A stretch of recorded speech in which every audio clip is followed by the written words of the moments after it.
Hello. Tilaknagar Shikshan Prasarak Mandal, Lokmanya Gurukul, Dombivli. Standard 4th, subject environmental studies, part 1. Myself Sulochana Gore Chaudhari. Welcome student. Today we will learn lesson number 4, water safe for drinking, part 3. मुलांनो, आज आपण पिण्याचे पाणी या पाठाचा भाग 3 पाहणार आहोत. Water safe for drinking, potable water, पिण्यासाठी निर्धाक पाणी.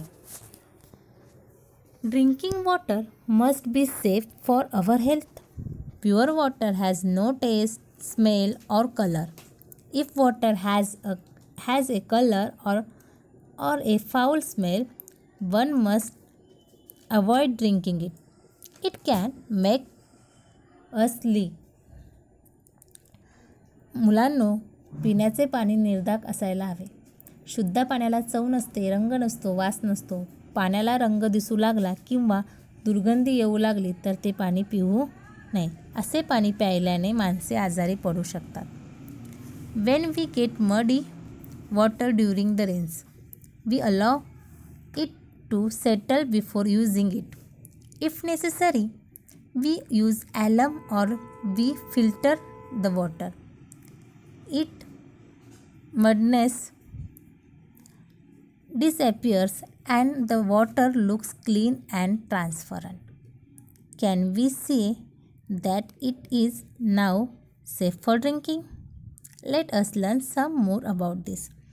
पावसाळ्यातले गढूळ पाणी आपण निवडून घेतो, गरज असेल तर त्यावर तुरटी फिरवतो किंवा गाळून घेतो, पण त्यामुळे पाण्याचा गढूळपणा कमी होतो. पाणी स्वच्छ व पारदर्शक दिसू लागते. म्हणजेच ते पाणी निर्धाक झाले का, याविषयी आपण अधिक माहिती घेऊ. New terms. Micro, it's mean very small.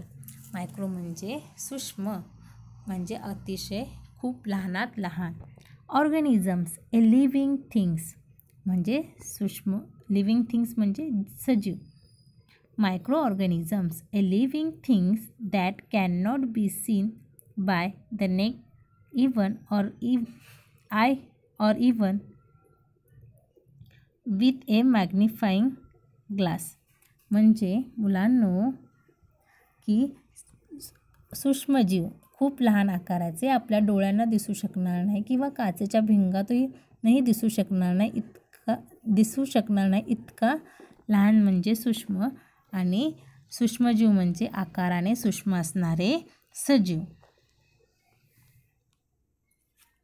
Microscope, an instrument for looking at very small things which we cannot see with our eyes or even though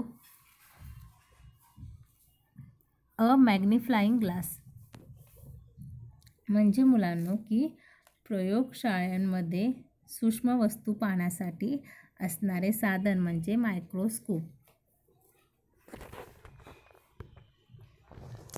Do you know, if we take a bit of yogurt or a drop of buttermilk on a glass slide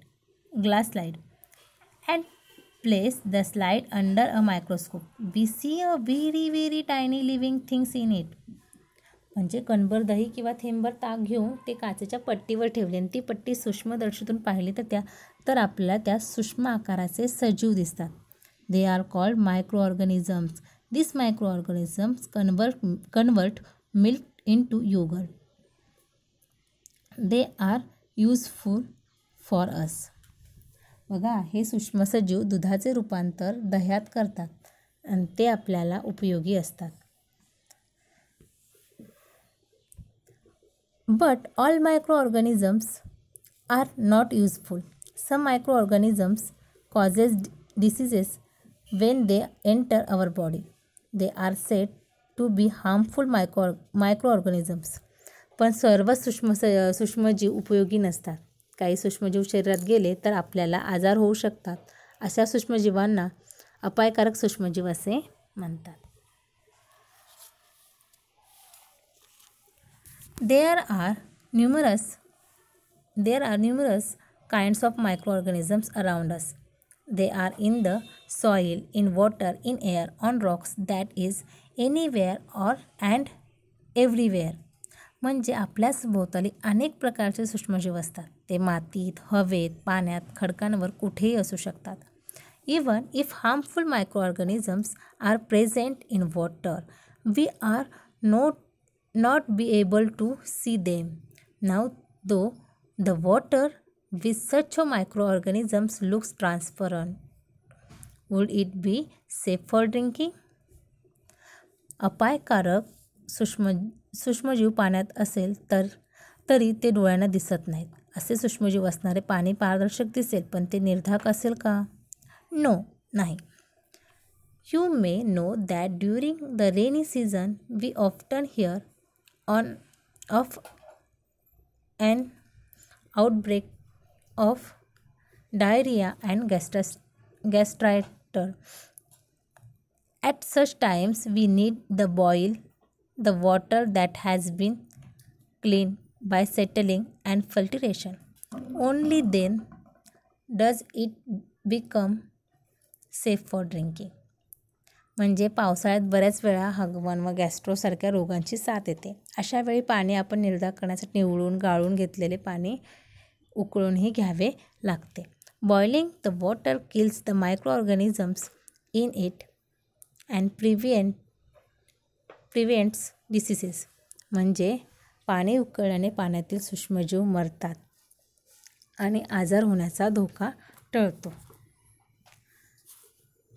What we have learned, some substance dissolve in water and some substance do not. म्हणजे काही पदार्थ पाण्यात विरघळतात तर काही पदार्थ विरघळत नाहीत. Some things float on water, some sink and settle at the bottom. म्हणजे काही वस्तू पाण्यात तरंगतात तर काही वस्तू बुडतात आणि पाण्याच्या तळाशी जमा होतात. In order to obtain clean water, muddy water is allowed to settle. After settling, the water is cleaned, feature and swirling alum in it or by filtration. म्हणजे गढूळ पाणी स्वच्छ करण्यासाठी ते स्थिर ठेवतात. तळाशी गाळ जमा झाल्यावर पाण्यात तुरटी फिरवतात आणि पाणी गाळून घेतात. Even in clean transparent water, microorganisms can be present. It is necessary to have safe water for drinking. So water must be boiled to destroy any microorganisms in it. गाळलेले स्वच्छ पारदर्शक पाण्यातही सूक्ष्मजीव असू शकतात. पाणी निर्धाक करून पिणे आरोग्यासाठी गरजेचे असते. त्यासाठी पाणी उकळून सूक्ष्मजीवांचा नाश करणे आवश्यक असते. Thank you.